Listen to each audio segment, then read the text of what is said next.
Hello friends, we are back with another virtual book club. We are looking at chapter 2 today. And, well, chapter 2 of course, Waking Nightmare. Hello neighbor, Waking Nightmare. In chapter 1, we basically just caught up with Nicky and learned that it's been about 4 months since everything that happened in the first one. And he hasn't seen Aaron or Mya in those time, and everyone's been saying that they moved with a different relative, but Nicky isn't quite sure. So, without further ado, let's dive into chapter 2. I showered last night, but I woke up in such a fog this morning, I don't remember if I put on deodorant, which of course makes me sweat more. I find a secluded spot behind a tree in the quad and do a quick sniff check under my shirt. When I emerge, still unconvinced, Maritza's standing in front of me, eyes narrowed in suspicion. "You've looked better," she says, a giggle just barely hidden in her voice. "You smell fine, though." That makes me sweat even more. Maritza's been hanging out with Enzo, Trinity, and me a lot more since school started back in session 3 months ago. She's cute and all, but she's Enzo's sister, so that makes it weird. That doesn't stop my glands from getting all Pavlovian around her, though. Seriously, did I remember to put on deodorant or not? "Where's Enzo?" I ask her, fleeing from the topic of my body odor. "Practicing," she says, her fingers twitching in air quotes as we head for our locker. "Right, basketball," I say, trading one uncomfortable topic for another. "So, when are you gonna tell him?" she asks.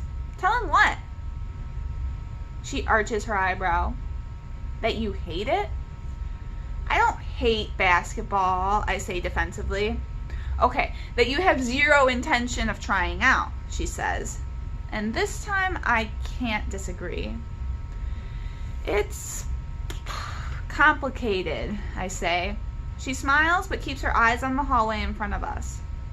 "Is it? I mean, I'm pretty sure it could go something like, 'Hey, are you going to try out for basketball?' 'Nah, I'm not really into sports.' 'Oh, okay.' I try to smile, but I think I only manage something resembling a grimace. "Right, easy as that," I say.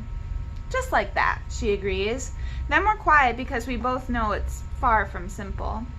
I leave out the part where Enzo suddenly developed an interest in basketball around the same time Aaron and Mya magically vanished.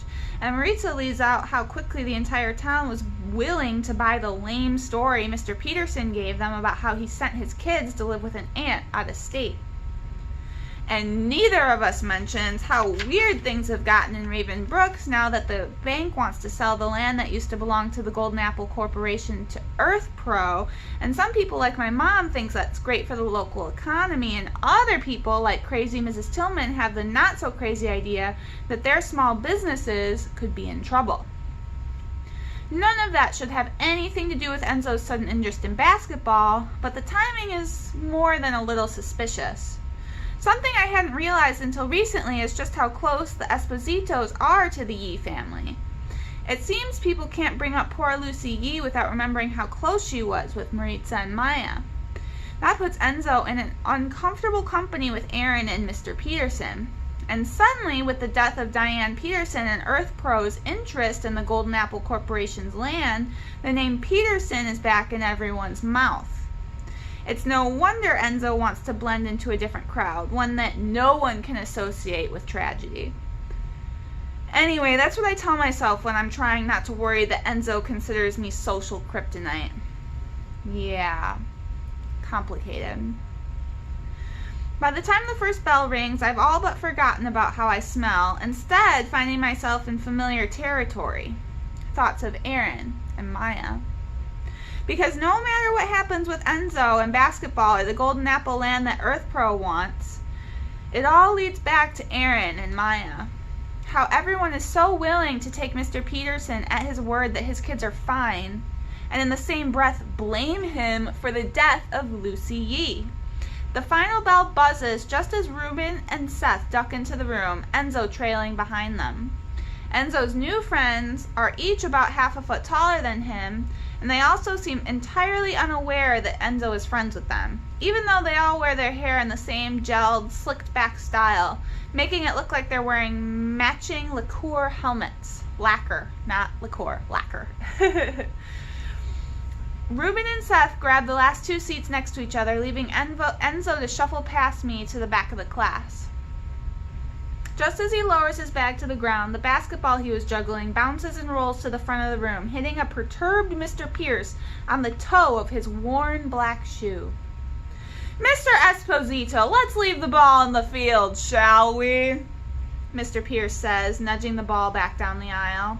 The class snickers. Mr.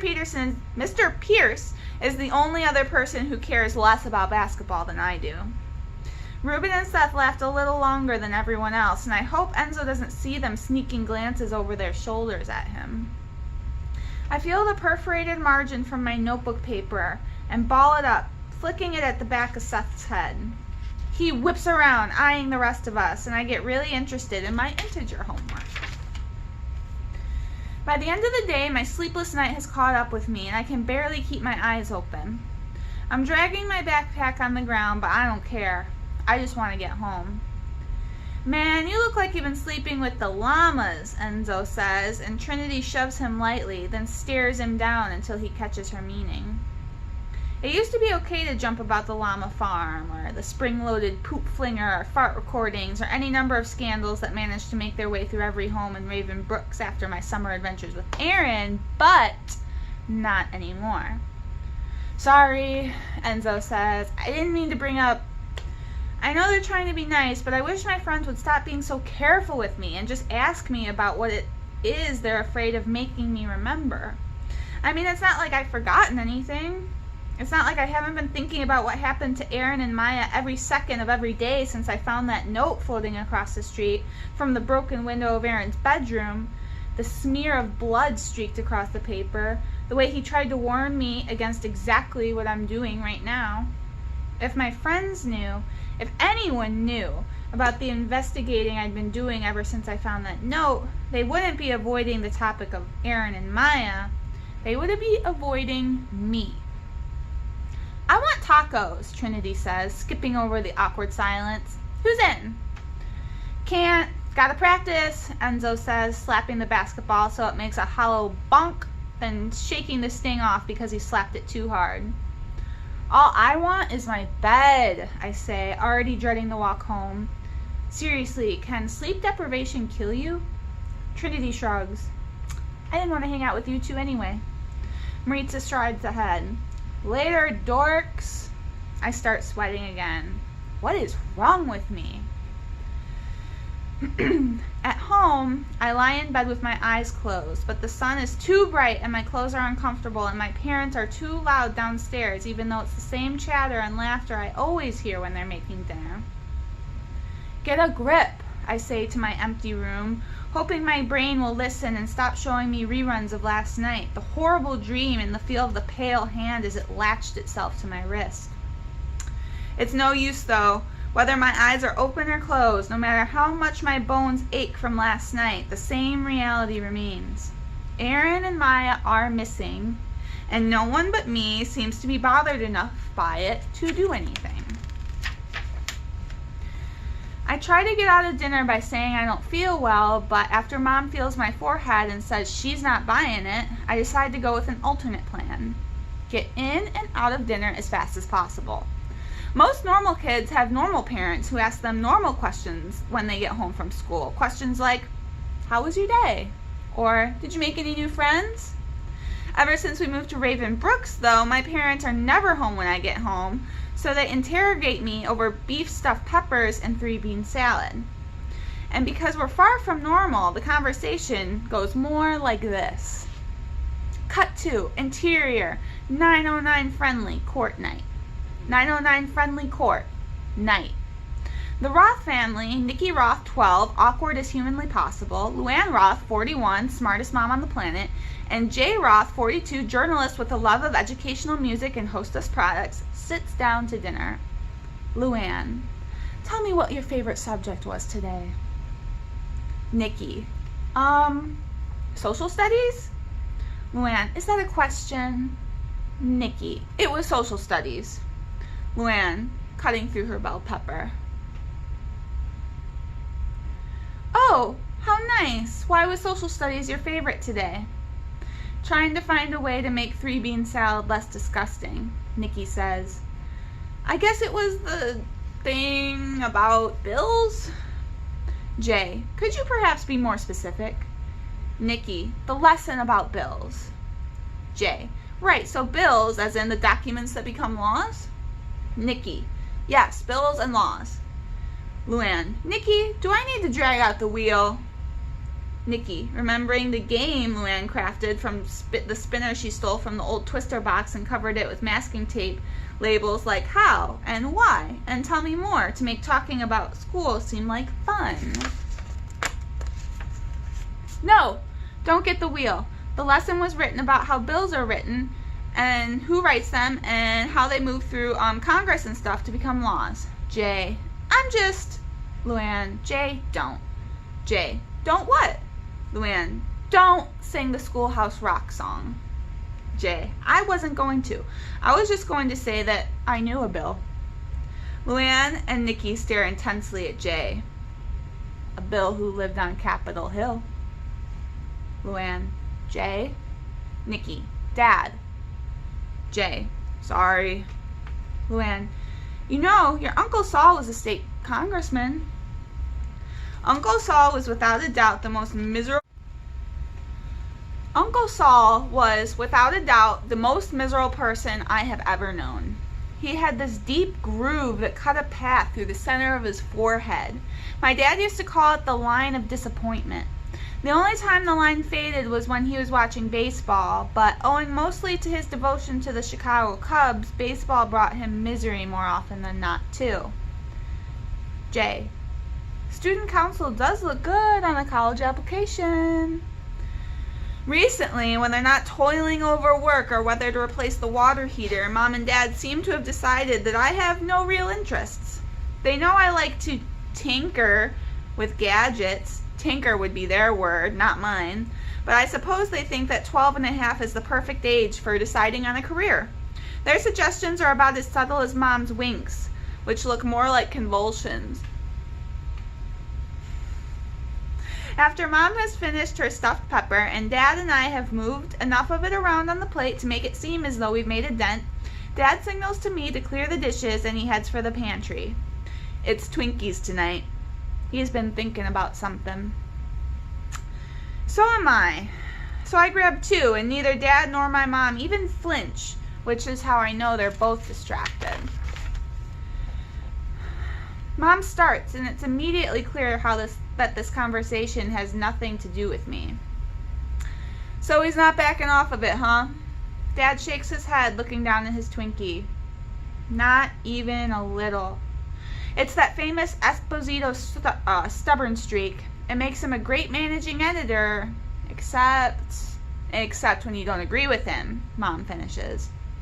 Okay, so using my highly attuned powers of deduction, I see they're talking about Dad's work, just like they've been practically every night this week. Apparently, Enzo's dad wants my dad to go after a story that he doesn't want to write, which is weird because they hardly ever disagree about stories. About anything, really. Maybe that means there's something there, Mom says, not meeting Dad's eyes. Oh, come on, you too? Dad says, and holy aliens, he's lost interest in his Twinkie. Like, lost all interest. He turns in his chair to face my mom. Lou, the man just lost his wife. For all we know, he lost custody of his kids, too. If we're wrong, we're helping to ruin his life. Objectively speaking, you have to admit there are a lot of unanswered questions. I mean, it can't be a coincidence that it's been 3 years since the guy's had a job, Dad says, and his face glows red hot. Hun, that is not what I meant. Because if we're going after people who can't hold a job down, then we are in big trouble, Dad says, and Mom reaches for his hand. Jay, that is not how I meant it. I'm just saying he hasn't ever had to answer for some incidences. I know you're talking about Mr. Peterson, I say.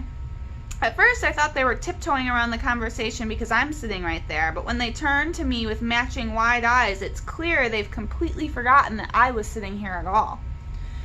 He didn't lose custody, I say, and this is it. This is the moment I've been waiting for, when it's perfectly clear that my parents are willing to hear me, to really hear me about Mr. Peterson, about Aaron and Mya. Narf, I'm sorry, Dad says. We shouldn't be talking about this in front of you. Miguel is your friend's dad. I don't want to put you two at odds. You have no idea, I mutter. Mom looks worried now.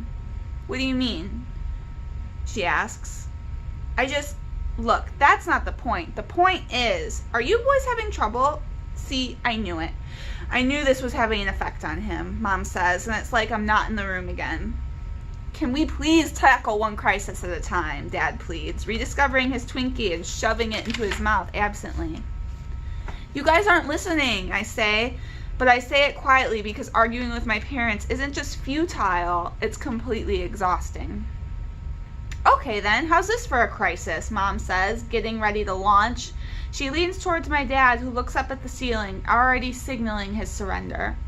Earth Pro is inches away from funding a new chemistry lab at the university. If Raven Brooks doesn't approve the purchase of the Golden Apple property, it'll be years before we can scrape together enough money. Well then, problem solved, Dad says, exasperated. I'll just set aside my professional integrity in favor of your new lab.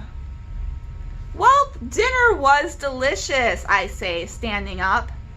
And here I thought you were going to lecture me about Brenda Yee, Dad says to Mom. Lecture you? No, I have no intention of lecturing you, though seeing as it was her daughter who died, I'd say she deserves more than one vote in the matter, more than your friend across the street. My friend, Dad laughs, but there's zero humor in his voice. And dessert, I say, patting my stomach, was divine. Truly, hostess outdid themselves this time. I just don't understand where this brotherly love is suddenly coming from, Mom says to my dad. You barely even know the guy. You're right, and whose fault is that? I don't recall saying it was a bad thing we didn't know him, Mom scowls. Really, I hate to go, but that homework is not going to finish itself, I say, slinking up the stairs. The last thing I hear Mom saying about Dad's bleeding heart. The last thing I hear is Mom saying something about Dad's bleeding heart and Dad saying something about Mom being as stubborn as her mother. And that's when I close the bedroom door. I don't have any homework. I finished my life sciences quiz early, then did all my math problems and my sentence diagramming for English, then watched a fly bump against the window in the classroom trying to get out. Just as I started really feeling for the fly, the bell rang. Dinners are not usually that tense. It's this whole Earth Pro thing. The fight over the land under the ruins of the Golden Apple Empire. Up to this point, the land's been a sort of wound that never really healed over. Now, all of a sudden, the bank wants to sell it and everyone's scratching at the scab. If I had to guess, I'd say more than one set of parents were arguing over their stuffed peppers tonight, given the city council's announcement. I made myself busy for the rest of the night, taking apart and putting back together an old receiver, then fine-tuning the focus on my binoscope, an ingenious blend of binoculars and a periscope that I have intentions to patent one day. I even gather my dirty laundry from the corners of my room, pulling socks and shirts and underwear from behind my bookcase, next to my dresser, over my lampshade. When I sweep my hand under my bed, my knuckles scrape against something cold. A tin sign I've been avoiding for over 3 months. One that I can't work up the courage to unearth even now. And just like that, I'm back where I am, every night. I poke my head into the hallway to be sure my parents have called a truce for the night. Once I hear snoring, I switch on my desk lamp and pull out my binder, finding an odd comfort in the crinkled paper clippings and color-coded patterns. As my eyelids finally start to droop and my vision gets fuzzy with exhaustion, I drag myself back to bed, this time confident I'll be able to sleep. If for no other reason than a body can only stay awake for so long before collapsing. As I drift off, I fight the nagging voice that tells me there's a thin line between dedication and obsession. My last waking thought for the night is of Mr. Peterson, of his strange mind and disturbing behavior, and whether or not, before he got that way, he found comfort in something like a color-coded binder full of theories that only he cares about. And here's a picture of his Bonasco that he's gonna patent one day. Okay, so that was a good chapter. We got to see a little bit about his parents. Clearly people are very divided about what to do with the land that the Golden Apple Amusement Park used to be on. And Nicky's dad doesn't want to do an article about Mr. Peterson, and the newspaper that he works for wants him to investigate all the weirdness that's going on with Aaron and Mya. So, wow, it seems like people are taking notice a little bit more than Nicky originally thought they were taking notice. Okay. Well, that was chapter 2 of Waking Nightmare. Boop, boop, boop. Thank you for joining me. Join me again in a couple days. I'll be reading chapter 3. Alright guys, you have a great night. Bye.